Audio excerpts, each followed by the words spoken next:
नमस्कार. काय घडेल 2026 मध्ये या विशेष बातमीपत्रामध्ये आपल्या सगळ्यांचं स्वागत. मी प्रसाद काथे. 2025 सरलंय आणि 2026च्या आगमनाच्या साठीची तयारी पूर्ण झालेली आहे. अशा वेळेला 2025 मधल्या सगळ्या गोष्टी तर तुमच्या लक्षातच आहेत, पण 2026 मध्ये काय घडणार आहे ते मी आपल्याला सांगणार आहे.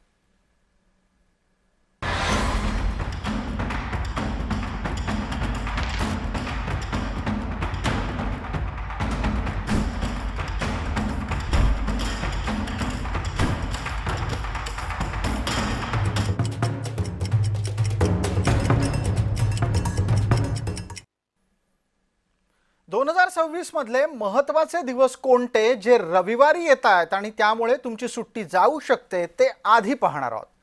यंदाची महाशिवरात्र 15 फेब्रुवारी 2026 ला रविवारी आहे. त्याच्याच बरोबर अक्षय तृतीया 19 एप्रिल 2026 ला रविवारी आहे. घटस्थापना 11 ऑक्टोबरला 2026 मध्ये रविवारी आहे. लक्ष्मीपूजन 8 नोव्हेंबरला 2026 मध्ये रविवारी आहे. तर महापरिनिर्वाण दिवस हा 6 डिसेंबरचा 2026 मधला रविवारी येणार आहे. आता याच्यानंतर आपण पाहणार आहोत की अशा कुठल्या सुट्ट्या आहेत ज्या जोडून आलेल्या आहेत. जोडून आलेल्या सुट्ट्या पण आता आपल्याला दिसतात, जेणेकरून तुम्हाला लक्षात येईल की या वर्षामध्ये तुम्ही तुमच्या जर सुट्ट्यांचं प्लॅनिंग करणार असाल तर त्या कशा. 25 जानेवारी आणि 26 जानेवारी आसपास आले आहेत, कारण ते रविवार आणि सोमवारचे दिवस आहेत. त्याचबरोबर 15 ऑगस्ट आणि 16 ऑगस्ट ही शनिवार आणि रविवार अशा पद्धतीनं सोबत आलेले आहेत. याच्या जोडीला 13 सप्टेंबर 14 सप्टेंबर या दोन दिवशी महत्त्वाच्या घटना आहेत, कारण 14 सप्टेंबरला गणपती चतुर्थी आहे, म्हणजेच गणेशोत्सव सुरू होणार आहे. यानंतर आता आपण पाहणार आहोत की यंदा म्हणजेच 2026 मध्ये कोणते उत्सव हे पुढे जात आहेत. यंदा अधिक महिना आहे. 2026 हे इंग्रजी कॅलेंडर मधलं वर्ष आहे. हिंदू कॅलेंडरमध्ये अधिक महिना आल्यानं या वर्षातले हिंदू कालगणनेतले सण पुढे गेले आहेत. आषाढी वारीची सांगता 25 जुलैला होणार आहे. गणेशोत्सव सप्टेंबर महिन्यात येणार आहे. हरितालिका आणि गणेश चतुर्थी एकाच दिवशी म्हणजे सोमवार 14 सप्टेंबर 2026 ला असेल. नवरात्र ऑक्टोबर महिन्यात आहे. घटस्थापना रविवारी 11 ऑक्टोबर 2026 ला होईल, तर दिवाळी नोव्हेंबर महिन्यामध्ये असेल. लक्ष्मीपूजनाची तारीख आहे रविवार 8 नोव्हेंबर. पुरीच्या जगन्नाथ मंदिरातल्या रत्नभंडाराचं मोजमाप 2026 वर्षाच्या सुरुवातीला होईल. यापूर्वी 1972 मध्ये या मंदिरातील रत्नभांडार उघडलं गेलं होतं. 2026 मध्ये मंदिराचं रत्नभांडार उघडून भगवान जगन्नाथाच्या आभूषणांची तपासणी होईल आणि त्याची 1972च्या यादीशी पडताळणी केली जाईल. 2026 मधली 4 ग्रहणं लक्षात ठेवण्यासारखी आहेत. या 2 सूर्यग्रहण आहेत तर 2 चंद्रग्रहण आहेत. मात्र त्यातलं एकच ग्रहण भारतातून दिसणार आहे. जी ग्रहणं भारतात दिसणार नाहीत त्याचं सूतक पाळू नये असा सल्ला अभ्यासकांनी दिला आहे. पहिलं सूर्यग्रहण 17 फेब्रुवारीला कंकणाकृती स्वरूपाचं आहे. ते भारतातून दिसणार नाही. दुसरं सूर्यग्रहण 12 ऑगस्टला खग्रा स्वरूपाचं आहे. ते ग्रहणही भारतातून दिसणार नाहीये. ऑगस्ट महिन्यामध्ये 2 ग्रहणं एका पाठोपाठ येणार आहेत. त्यापैकी भारतातून दिसणारं चंद्रग्रहण हे होळी पौर्णिमेच्या दिवशी असेल. संध्याकाळी 6:26 हे चंद्रग्रहण सुरू होईल आणि अवघ्या 20 मिनिटातच हे चंद्रग्रहण संपेल. चंद्रग्रहणाचा मोक्ष सायंकाळी 6:46 होईल. 2026 मधलं दुसरं चंद्रग्रहण हे 28 ऑगस्टला असेल, पण ते चंद्रग्रहण भारतातून दिसणार नाही. 2026 मध्ये सिंहस्थ कुंभमेळ्याची सुरुवात नाशिक आणि त्र्यंबकेश्वर इथं होणार आहे. 31 ऑक्टोबर 2026 ला ध्वजारोहण होईल आणि त्याच वेळेला कुंभमेळ्याची सुरुवात होईल. यानंतर सिंहस्थ कुंभमेळ्याचा कालावधी 22 महिन्यांचा म्हणजे जवळपास 2 वर्षांचा असेल. यात अमृत स्नानाच्या 3 तर इतर स्नानांच्या 42 पर्वण्या असतील. महाराष्ट्रामध्ये जवळपास 9 वर्ष रखडलेल्या महानगरपालिकांच्या निवडणुका जानेवारीच्या 15 तारखेला होत आहेत. या महापालिकांनी मतमोजणी ही लवकरच म्हणजे लगेचच पुढच्या दिवशी 16 जानेवारीला होणार आहे. राज्यात होणाऱ्या 29 पैकी 27 महानगरपालिकांच्या निवडणुका या रखडल्या होत्या, तर 2 नव्यानं तयार झालेल्या महापालिकांच्या निवडणुका पहिल्यांदाच होणार आहेत. इतक्या निवडणुकांमुळे राज्यात सर्वत्र निवडणुकीची धामधूम पाहायला मिळतेय. महाराष्ट्रामध्ये स्थानिक स्वराज्य संस्थांच्या निवडणुका सुमारे दशकभर झाल्या नव्हत्या. त्यापैकी नगर परिषद आणि नगरपंचायतीच्या निवडणुका 21 डिसेंबर 2025 रोजी झाल्या, तर उरलेल्या जिल्हा परिषद आणि पंचायत समितीच्या निवडणुका 31 जानेवारी 2026 पूर्वी संपन्न होणे अपेक्षित आहे. आयोग त्याची लवकर घोषणा करेल अशी अपेक्षा आहे. नव्या वर्षाच्या पहिल्या महिन्यातच सर्वात मोठा राजकीय संघर्ष होऊ घातलाय. मुंबई कुणाची, हाच तो राजकीय संघर्ष असेल.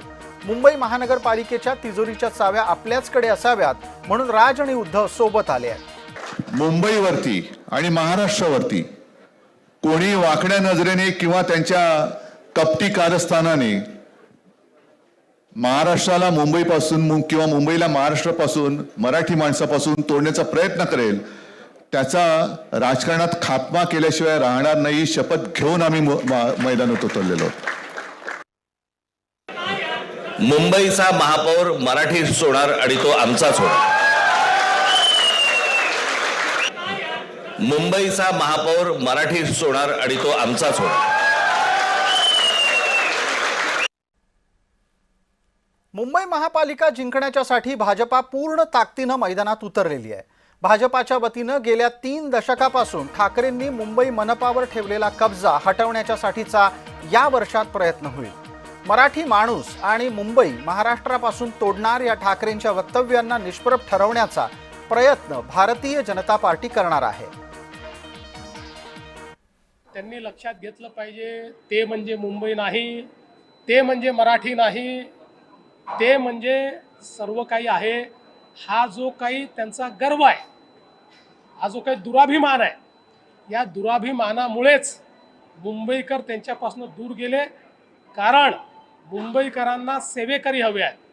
मुंबईकरांना त्या ठिकाणी राज्य गाजवणारे आणि स्वतःचा फायदा पाहणारे नको आहे. 2 पक्ष का निर्माण झाले याचं उत्तर मराठी माणूस राज ठाकरेजी आणि उद्धव ठाकरेजी तुमच्याकडनं विचारतोय. कुठल्याही मराठी माणसाने 2 पक्ष वेगळे करा, 2 भाऊ वेगळे करा, यासाठी आंदोलन नव्हतं केलं. महाराष्ट्राच्या पाठोपाठ देशभरातल्या 22 राज्यांमध्ये महानगरपालिकांच्या निवडणुका होऊ घातल्या आहेत. यापैकी आंध्र प्रदेशामध्ये 17 मनपा निवडणुका अपेक्षित आहेत, तर गुजरातमध्ये 16 महानगरपालिकांच्या निवडणुका अपेक्षित आहेत. या वर्षामध्ये गोव्याच्या पणजी महापालिकेची निवडणूकही होऊ घातली आहे. या वर्षात होऊ घातलेल्या निवडणुकांमध्ये विधान परिषदेची निवडणूक होणार आहे. विधान परिषदेत मवियाची संख्या त्यात कमी होईल. मवियाचा विधान परिषदेवर अवघा 1 सदस्य निवडून जाऊ शकतोय. या वर्षात उद्धव ठाकरे निवृत्त होत असल्याने त्यांना पुन्हा एकदा विधान परिषदेवर निवडून यायचं असेल तर काँग्रेस आणि शरद पवारांची परवानगी लागेल. कारण स्वबळावर विधान परिषदेवर निवडून येण्या इतकं संख्याबळ उद्धव यांच्याकडे नाहीये. ठाकरे गटाचे प्रमुख उद्धव ठाकरे यांची आमदारकी 2026 मध्ये संपतीये. राज्यात मवियाचं सरकार आल्यानंतर 6 महिन्यामध्ये उद्धव ठाकरे यांना विधानसभा आमदारांमधून निवडून विधान परिषदेवर सदस्य म्हणून पाठवण्यात आलं होतं. मुख्यमंत्री पदाच्या सोबत आमदारकीचाही राजीनामा दिल्याची घोषणा उद्धव यांनी केली होती खरी, मात्र तसं प्रत्यक्षात केलं नाही. मुख्यमंत्रीपद सोडल्यावर उद्धव विधान परिषदेचे आमदार म्हणून कार्यरत राहिले. 2 एप्रिल 2026 ला शरद पवार आणि फौजिया खान यांची राज्यसभेतली खासदारकी संपणार आहे. 2020 मध्ये असलेल्या संख्याबळाच्या तुलनेमध्ये आता 2026 ला महाराष्ट्र विधानसभेत मवियाकडे अवघी 50 मतं आहेत. या आधारे शरद पवार आणि फौजिया खान यापैकी एकच जण राज्यसभेवर जाऊ शकतो. महाराष्ट्र विधानसभेमध्ये मविया अंतर्गत ठाकरे गटाची ताकद जास्त आहे. मवियाच्या 50 पैकी 20 आमदारांची संख्या उद्धव समर्थक म्हणून मोजली जाते, तर काँग्रेसकडे 16 आमदार आहेत. शरद पवारांना राज्यसभेवर जायच्यासाठी ठाकरे आणि गांधी यांची मेहरबानी लागणार आहे. 2020 या वर्षामध्ये पवारांचं मनोमिलन हाही एक सर्वाधिक चर्चेचा विषय ठरू शकतो. नगर परिषद आणि नगरपंचायतीच्या निवडणुकीमध्ये सपाटून मार खाल्ल्यानंतर पवार गट सत्तेत जाण्याच्या बहुतेक निष्कर्षापर्यंत आलाय असं राजकीय विश्लेषक सांगतात. पवार गटाचं एकत्रीकरण कसं करायचं हा सध्या त्यांच्या समोरचा कळीचा मुद्दा असेल. पवारांचे दोन्ही गट राज्यामध्ये एकत्र आले तर पवारांमधला नेता कोण हा प्रश्न सध्या दोन्ही गटात महत्त्वाचा मुद्दा आहे. सुप्रिया आणि अजित या भावा बहिणीच्या मनोमिलनाच्या नंतर काय करायचं असेल तर अजित पवार यांच्या नेतृत्वातच करावं लागेल अशी भूमिका घेण्यात आली आहे. अजित पवारांच्या या भूमिकेमुळे शरद पवार यांचे समर्थक अस्वस्थ आहेत असं समजतंय. जोवर एकत्रीकरणाच्या नंतर नेतृत्व कुणाचं याचं उत्तर सापडत नाही तोपर्यंत पवारांसह दोन्ही गट एकत्र येतील अशी शक्यता कमी आहे. पवारांचे दोन्ही गट राज्यात एकत्र आले तर सुप्रिया सुळे केंद्रात मंत्री बनू शकतात. केंद्राला समर्थन देण्याच्या नावाखाली सुप्रिया सुळेंना केंद्रामध्ये मंत्रीपद दिलं जाऊ शकतं. सुप्रिया सुळे केंद्रात मंत्रीपदी गेल्यास राष्ट्रवादीवर अजित पवार यांचा एकछत्र अंमल येऊ शकतो. एकत्रीकरणाच्यासाठी शरद पवार हे सूत्र लागू करू शकतात. पवारांच्या अंतर्गत सत्ता वाटपासाठी हे समीकरण पुरेसं ठरू शकतं. मात्र त्यासाठी सुप्रिया सुळे यांनी तयारी दाखवायला हवी आणि तेच 2026 या वर्षामध्ये शरद पवार यांच्या समोरचं खरं आव्हान असेल. वाढतं वय आणि समर्थनाच्या आकडेमोडीची आव्हानं पाहता शरद पवार संसदीय राजकारणातून यावर्षी निवृत्त होऊ शकतात. त्यांनी यापूर्वी 2दा तसा निर्णय घोषित केला होता. मात्र त्यांच्या समर्थकांनी निर्णयावर पुनर्विचार करायला शरद पवारांना भाग पाडलं. जर यावेळी पवारांनी निवृत्त होण्याचं ठरवलं तर 2 एप्रिल 2026 हा पवारांच्या दीर्घ संसदीय कारकिर्दीचा शेवटचा दिवस असेल. मात्र वयाच्या 85व्या वर्षी सुद्धा जर शरद पवार यांना राज्यसभेमध्ये जायचं असेल तर शरद पवार यांना पुरेसं संख्याबळ जुळवून आणावं लागेल. अशा वेळी पवारांच्या राज्यसभेच्यासाठी शिंदे आणि अजित पवार यांची भारतीय जनता पार्टीच्या विरोधामध्ये युती होऊ शकते. जर तसं झालं तर उद्धव ठाकरे आणि काँग्रेसलाही शरद पवार यांच्या समर्थनात उतरावं लागेल. देशाच्या महत्त्वाच्या 4 राज्यांमध्ये 2026 या वर्षात निवडणूक होऊ घातलेली आहे. आसाम, तामिळनाडू, केरळ आणि पश्चिम बंगाल या राज्यामध्ये निवडणुका होतील. यासोबतच पुदुचेरी या केंद्रशासित प्रदेशातही निवडणूक होईल. आसाममध्ये सध्या भाजपाचं सरकार आहे. हेमंत बिश्व शर्मा हे सध्या आसामचे मुख्यमंत्री आहेत. त्यांच्याच नेतृत्वात तिथं निवडणूक लढली जाईल. आसामात मतदार यादीतील घुसखोरी आणि बांगलादेशी मुसलमानांचा लँड जिहाद हे मुद्दे कळीचे ठरतील. पश्चिम बंगालमध्ये होणाऱ्या विधानसभेच्या निवडणुका यंदाच्याच वर्षात होणे अपेक्षित आहे. मार्च ते एप्रिलच्या दरम्यान या निवडणुका होतील. गेल्या जवळपास 15 वर्ष निवडणुका जिंकून ममता बॅनर्जी मुख्यमंत्रीपदी आहेत. त्यांच्यासमोर यंदाची निवडणूक आव्हानात्मक असेल. मा माटी मानुष या घोषणेच्या सह 2021 मध्ये सत्तेत आलेल्या ममता बॅनर्जी यांच्यावर मतदार याद्यातील घुसखोरी आणि मुसलमानांचं लांगुल चालन असे गंभीर आरोप ठेवत निवडणुकीचं वातावरण बदलवण्याचा भाजपाचा प्रयत्न आहे. केरळमध्ये सुद्धा विधानसभेची निवडणूक होते आहे. भाजपा आणि डाव्यांमधला संघर्ष या निवडणुकीत टोकाला पोहोचेल. केरळमध्ये सध्या LDF आणि UDF या डाव्यांच्या 2 गटांमध्ये परंपरागत संघर्ष आहे. त्यात भाजपा घुसखोरीचा प्रयत्न करेल. भाजपाला आजवर केरळ इथं लक्षणीय यश कधीच मिळालेलं नाही. 7 राज्यामध्ये विधानसभेच्या पोटनिवडणुका होऊ घातलेल्या आहेत. यापैकी राहुरी आणि फोंडा इथल्या निवडणुका आपल्याशी निगडीत आहेत. गोव्याच्या फोंडा मतदारसंघातून भाजपाचे आमदार रवी नाईक 15 ऑक्टोबर 2025 रोजी निवर्तले. तर 17 ऑक्टोबर 2025 रोजी महाराष्ट्र विधानसभेत राहुरीचे आमदार असलेल्या शिवाजीराव कर्डिले यांचं निधन झालं. त्यामुळे रिक्त झालेल्या जागेवर यंदा निवडणूक घोषित होणं अपेक्षित आहे. राज्यसभेच्या 72 जागांसाठी होणारी आगामी निवडणूक महाराष्ट्रासाठी महत्त्वाची असेल. महाराष्ट्रातून राज्यसभेवर गेलेल्या 7 जणांची मुदत येत्या 2 एप्रिल 2026 रोजी संपणार आहे. भाजपाकडून राज्यसभेवर गेलेले डॉक्टर भागवत कराड आणि रामदास आठवले यांची मुदत संपतीये. भागवत कराड यांच्याऐवजी पर्यायी नावाचा विचार केला जाऊ शकतो.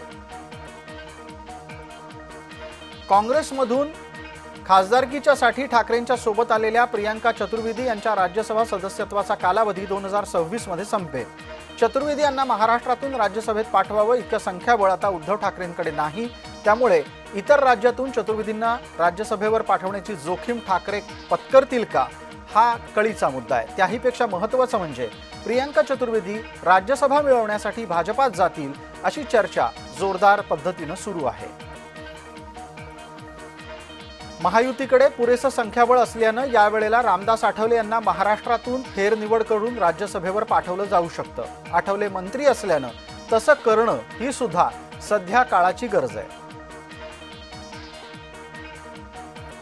राज्यसभेसाठी बिहारमधून 5 जागा रिक्त होत आहेत. तिथे भाजपा आघाडीकडे 193 मतं आहेत. बिहारमधून भाजपाच्या राष्ट्रीय कार्याध्यक्षपदी आलेल्या नितीन नबीन यांना राज्यसभेवर पाठवलं जाऊ शकतं. या व्यतिरिक्त अनेक नवे चेहरे देण्याचा भाजपाचा मानस असेल. 2026 हे पोलीस भरतीच्या निमित्तानं आणि युवकांना रोजगार देण्यासाठी महत्त्वाचं वर्ष ठरेल. पोलीस भरतीच्या निमित्तानं महाराष्ट्रातील युवकांना रोजगाराच्या संधी उपलब्ध होतील. महायुती सरकारनं 45,000 युवकांची पोलीस दलात भरती करायची घोषणा केली आहे. ती यंदा अंमलात येऊ शकते. येत्या वर्षामध्ये इंदुमिल इथं उभारलेलं डॉक्टर बाबासाहेब आंबेडकर यांचं स्मारक पूर्णत्वाला जाईल. तसा वेगवान प्रयत्न सध्या सुरू आहे. त्यासाठी आवश्यक त्या सर्व परवानग्या प्राप्त करण्यात आल्या आहेत. महामुंबईच्या वाहतूक कोंडीला संपवण्याच्यासाठी आता मेट्रो मार्गाची पूर्तता करण्याबरोबरच ऑरेंज गेटचा बोगदा बांधणं आणि दहिसर ते मुंबई विमानतळपर्यंत मेट्रो पोहोचवणं हे उद्दिष्ट MMRDAने 2026 मध्ये त्यांच्या समोर ठेवलं आहे. भारताच्या अवकाश मोहिमांच्यासाठी 2026 हे अत्यंत महत्त्वाचं वर्ष ठरणार आहे. यावर्षी इस्रोच्या 7 विशेष मोहिमा नियोजित आहेत. अंतराळ मोहिमांची येत्या वर्षात अर्थव्यवस्था काही ट्रिलियन डॉलर इतकी विस्तारित होणं अपेक्षित असून त्यात भारताचा वाटा महत्त्वाचा असेल. भारताची अंतराळ संशोधन संस्था असलेल्या इस्रोनं मार्च महिन्यामध्ये गगनयान मोहिमेचा महत्त्वाचा टप्पा पूर्ण करायचं ठरवलंय. मार्च महिन्यामध्ये भारत चंद्रावर मानवरहित 3 अंतराळ यानं पाठवेल. जर हा प्रयोग यशस्वी झाला तर पुढचा टप्पा म्हणजे भारतीय अंतराळवीर भारतीय बनावटीच्या अंतराळ यानातून चंद्रावर पाऊल टाकतील. हा प्रकल्प यशस्वी झाल्यास अंतराळामध्ये माणूस पाठवणारा भारत हा जगातला 4था देश होईल. सध्या ही क्षमता चीन, रशिया आणि अमेरिका या 3 देशांकडे आहे. भारतातील लिंग गुणोत्तर प्रमाणामध्ये 2026 मध्ये सुधारणा अपेक्षित आहे. मुलींचा जन्मदर तुलनात्मकदृष्ट्या वाढत जरी असला तरी अद्यापही दर 1000 पुरुषांमागे 2026 मध्ये 45 महिला कमीच असतील असा अंदाज व्यक्त होतोय. संयुक्त राष्ट्र 2026 हे वर्ष महिला शेतकऱ्यांच्या सन्मानाचं वर्ष म्हणून साजरं करेल. या काळामध्ये शेतकरी क्षेत्रामध्ये समानता आणणं, कृषक महिलांच्या श्रमाला आदर मिळवून देण्याचं ध्येय संयुक्त राष्ट्रानं जगासमोर ठेवलंय. भारताच्या शैक्षणिक क्षेत्रामध्ये नवं शैक्षणिक धोरण 2026 मध्ये पूर्णपणे लागू झालेलं असेल. त्यानुसार 10वी आणि 12वीच्या परीक्षांचा दबाव कमी करणं तसंच मातृभाषेतील शिक्षणाला प्रोत्साहन देण्यासाठी प्रयत्न होणं अपेक्षित आहे. संरक्षण क्षेत्रामध्ये 2026 हे वर्ष आधुनिकतेबरोबरच तंत्रज्ञानावरील अवलंबित्व वाढवणारं असेल. ड्रोन युद्धाच्या क्षमता आणखी विकसित होतील. मानवरहित युद्धाच्या संकल्पना पूर्णत्वास नेण्याचे अनेक प्रयत्न होतील असं तज्ज्ञांचं मत आहे. ऑपरेशन सिंदूरमध्ये पाकड्यांचा थरकाप उडवणारी S-400 नावाची हवाई हल्ला प्रतिबंधक प्रणाली 2026 मध्ये संपूर्णपणे भारतीय सैन्य दलाच्या ताफ्यात दाखल झालेली असेल. भारतानं 45,000 कोटी रुपयांना ही प्रणाली रशियाकडून खरेदी केली आहे. त्याचं 5वं आणि अखेरचं युनिट भारतामध्ये आलेलं असेल. भारतीय वायुसेनेला 2026 मध्ये 6 तेजस MK-1A जातीची विमानं मिळणार आहेत. हिंदुस्तान एरोनॉटिक्स लिमिटेडनं तशी घोषणा केली आहे. यापूर्वीच्या तेजस विमानापेक्षा नवं विमान जास्त घातक असेल. संरक्षण क्षेत्रामध्ये 2026 वर्षात भारताची डोकेदुखी वाढू शकते. पाकिस्तानला चीनकडून हँगोर श्रेणीच्या 4 पाणबुड्या मिळणार आहेत. पाक आणि चीन यांच्यात अशा 8 पाणबुड्या बांधण्याच्यासाठी $8 अब्ज करार झालाय. त्यापैकी 4 पाणबुड्यांची चाचणी सध्या सुरू आहे. या पाणबुडीचा वापर रडारपासून छुपा संचार करण्यासाठी आणि दीर्घकाळ पाण्याखाली राहण्यासाठी केला जातो. भारताला खिजवायला पाकड्यांनी चीनी बनावटीच्या पाणबुडीचं नाव PNS गाझी असं ठेवलंय. भारताच्या संरक्षण दलासाठी 2026 हे महत्त्वाचं वर्ष असेल. संरक्षण उत्पादनामध्ये स्वयंसिद्ध होण्याच्यासाठी भारत आणखी एक पाऊल पुढे टाकेल. सप्टेंबर महिन्यामध्ये टाटा समूहानं बनवलेलं संपूर्ण स्वदेशी बनावटीचं C-295 हे संरक्षक मालवाहू विमान उड्डाण भरेल. यामुळे भारताचं स्वदेशी उत्पादन आणि त्याच अनुषंगानं विदेशी उत्पादनावरील अवलंबित्व काही प्रमाणात कमी होईल. आंतरराष्ट्रीय आरोग्य संघटनेतून अमेरिका यावर्षी दूर होणार आहे. 2026 या वर्षात 22 जानेवारीला अमेरिका आंतरराष्ट्रीय आरोग्य संघटनेच्या सदस्यत्वाला सोडून देईल. ही संघटना अमेरिकेकडून दिला जाणारा निधी वापरते, मात्र त्या बदल्यात अमेरिकेच्या वैद्यकीय हितरक्षणाची हेळसांड करते असा ठपका डोनाल्ड ट्रम्प यांनी ठेवला आहे. 2026च्या दुसऱ्या महिन्यामध्ये बांगलादेशात सार्वत्रिक निवडणुका होत आहेत. त्यासाठी 12 फेब्रुवारी ही मुदत घालून देण्यात आली आहे. मोहम्मद युनूस यांच्यासमोर शांततामय मार्गाने निवडणुका घडवण्याचं आव्हान मोठं आहे. 2026 मध्ये क्रीडा रसिकांच्यासाठी विशेष पर्वणी असेल. यावर्षी पुरुष क्रिकेटपटूंसाठी T20 विश्वचषक भारतामध्ये भरवला जाईल. गेल्या T20 विश्वचषक स्पर्धेत भारतानं विजय मिळवल्यानंतर भारतीय संघांकडून अपेक्षा वाढल्या आहेत. ग्रँडमास्टर सन्मान प्राप्त बुद्धिबळपटू प्रज्ञानंद 2026 मध्ये कॅन्डिडेट स्पर्धेत उतरणार आहे. प्रज्ञानंद हाच जेतेपदाचा प्रबळ दावेदार आहे असं मत 5 वेळा विजेता ठरलेला बुद्धिबळपटू कार्लसन यानं व्यक्त केलंय. सायप्रस इथं 28 मार्च ते 16 एप्रिल दरम्यान कॅन्डिडेट्स बुद्धिबळ स्पर्धा भरणार आहे. टेनिसच्या चाहत्यांसाठी 2026 मध्ये विशेष महत्त्वाचे खेळ असतील. या खेळातील प्रतिष्ठित डेव्हिस चषकाचं आयोजन बंगळुरू इथं होईल. फुटबॉलच्या चाहत्यांसाठी 2026 खासम खास असेल. प्रतिष्ठित फिफा फुटबॉल विश्वचषकाचं आयोजन 2026 या वर्षामध्ये 11 जून ते 19 जुलै या दरम्यान होईल. ही स्पर्धा कॅनडा, मेक्सिको आणि अमेरिकेत संयुक्तरित्या भरवली जाईल. 2026 या वर्षामध्ये राष्ट्रकुल क्रीडा स्पर्धा भरवल्या जाणार आहेत. स्कॉटलंड इथे ग्लासगोमध्ये 23 जुलै ते 2 ऑगस्ट 2026च्या दरम्यान या स्पर्धा भरतील. डिसेंबरमध्ये ऐतिहासिक उसळी घेतलेल्या सोन्या चांदीचा भाव 2026 या वर्षामध्ये चढाच राहणार आहे. All India gem and jewellery domestic काउन्सिलनं प्रसिद्ध केलेल्या माहितीत तसे संकेत देण्यात आले आहेत. जागतिक बाजारपेठेतील घडामोडी आणि राजकीय अस्थैर्य पाहता भरवशाच्या गुंतवणुकीसाठी सोन्या चांदीकडेच ग्राहकांच्या खरेदीचा कल राहील असंही यात सांगण्यात आलंय. भारतातून सेमीकंडक्टर वस्तूची निर्यात 2026 मध्ये सुरू होण्याची शक्यता आहे. कोरोना काळात सेमीकंडक्टर पुरवठा अडवून चीननं जगाची नाकेबंदी केली होती. त्या अनुभवातून शहाणं होत भारतानं स्वनिर्मित सेमीकंडक्टर उत्पादन सुरू केलं. त्या उत्पादनाचा पुढचा टप्पा आता अपेक्षित आहे. भारत जगाला सेमीकंडक्टर निर्यात करू शकेल या स्थितीत उत्पादन क्षमता नेण्याची योजना 2026 या कालावधीमध्ये आखण्यात आली आहे. 2026 मध्ये अधिक महिना येत असल्यानं हिंदू पंचांगात 13 महिने असतील. ज्येष्ठ महिन्यात येणाऱ्या अधिक महिन्यामुळे यावेळेला अधिक ज्येष्ठ असं महिन्याचं नाव असेल. हा अधिक मास 17 मे 2026 पासून सुरू होईल आणि 15 जून 2026 पर्यंत चालेल. एकूण ज्येष्ठ महिना हा 60 दिवसांचा असेल.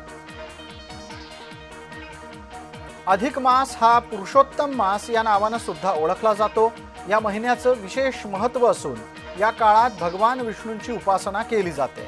तसंच दान धर्म करणं शुभ मानलं जातं। महाराष्ट्रामध्ये अधिक महिन्यामध्ये जावई पूजन करण्याची परंपरा आहे। यावेळी लग्न होऊन सासरी गेलेल्या मुलीला तिच्या पतीसह माहेरी बोलवलं जातं, मिष्टान्न भोजन दिलं जातं आणि दागिना द्यावा अशी सुद्धा परंपरा पाळली जाते। या जावई पूजनानं भगवान विष्णूला पूजण्याचं पुण्य मिळतं अशी भावना आहे। यंदाच्या 2026 या वर्षात अनारशाचं महत्त्व खास वाढणार आहे। अनारसा हा गोड पदार्थ असून त्याला सणाच्या काळात राजेशाही पदार्थ म्हणून विशेष महत्त्व आहे। अधिक महिन्यात अनारशाचं वाण जावयाला देण्याचा विशेष मान समजला जातो। या सर्व घडामोडींकडे 2026 मध्ये आमचं अत्यंत बारकाईनं लक्ष असेल, तेव्हा आपण पाहत रहा फक्त जय महाराष्ट्र।